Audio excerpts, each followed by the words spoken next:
Bharti news, सीधा, सटीक और निष्पक्ष।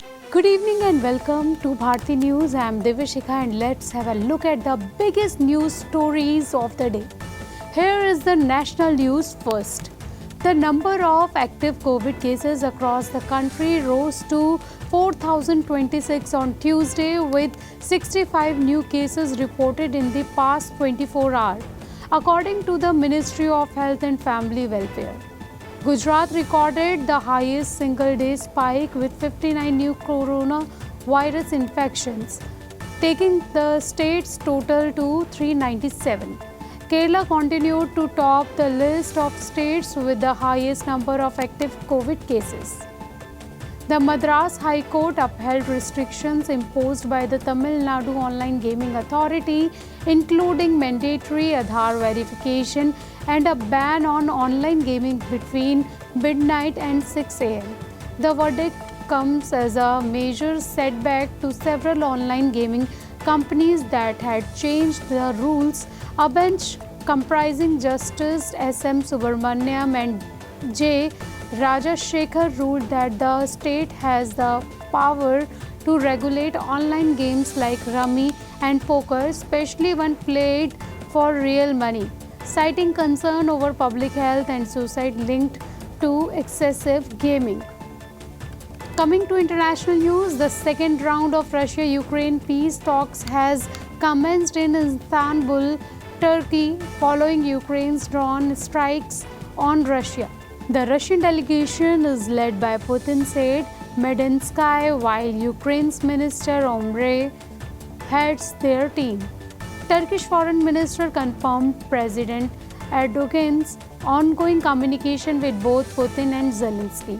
The talks occurred amidst heightened tensions, with questions about potential Russian retaliation and the impact on ceasefire prospects.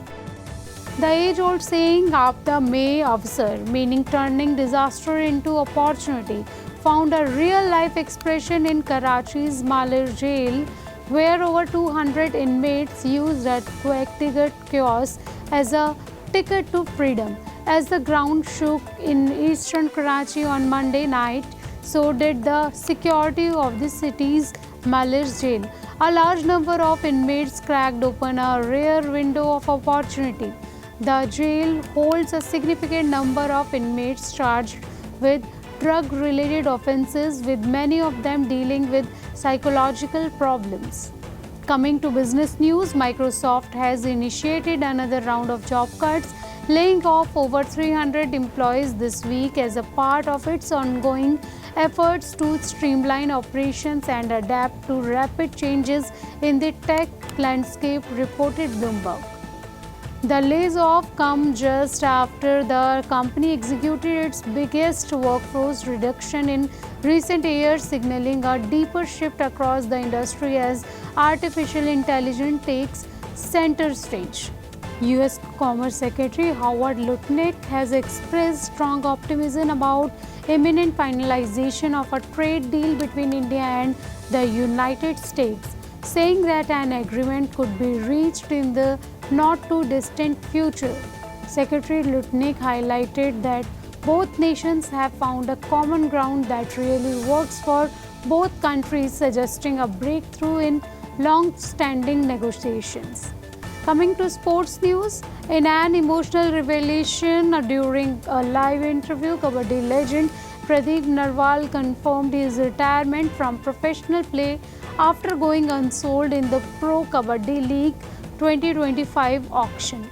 The 28-year-old, a three-time PKL champion and widely regarded as one of the greatest raiders in the league's history, was overlooked by all franchises during the two-day auction. The Neeraj Chopra Classic 2025 is scheduled to take place on July 5 at the Sri Kantirava Stadium in Bengaluru. The JSW Sports, the organizers of the event, made the announcement on Tuesday, June 3rd.